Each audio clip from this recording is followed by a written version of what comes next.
वबिही नस्तईन अम्मा बाद फ़अऊज़ु बिल्लाहि मिनश्शैतानिर्रजीम बिस्मिल्लाहिर्रहमानिर्रहीम। अगर किसी शख्स ने हालत जनाबत में नमाज़ पढ़ ली या नमाज़ पढ़ा दी तो उस बारे में फ़ुक़हा कराम क्या कहते हैं? जवाबन अर्ज़ ये है कि ये काम हराम है, नाजायज़ है, क़तअन जायज़ नहीं है।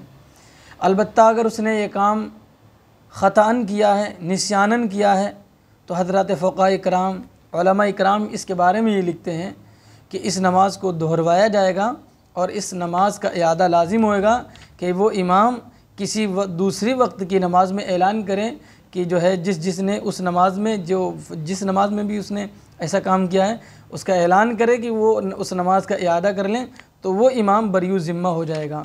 इस जो है इस बात के लिए हज़रात फ़ुक़हा कराम दलील एक पकड़ते हैं। अन इब्न अब्बास रज़ियल्लाहु तआला अन्हुमा क़ाल क़ाल रसूलुल्लाह सल्लल्लाहु अलैहि वसल्लम क़द तजावज़ अन उम्मती अल ख़तअ वन निस्यान व मस्तकरहु अलैहि।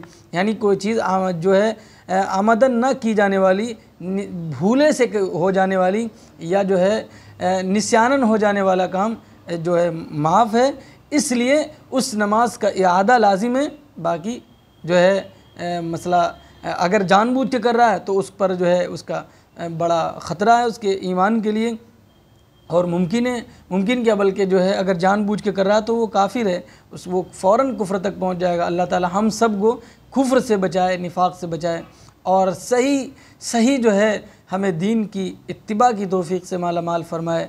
आमीन व आखिर दवाना अल्हम्दुलिल्लाहि रब्बिल आलमीन।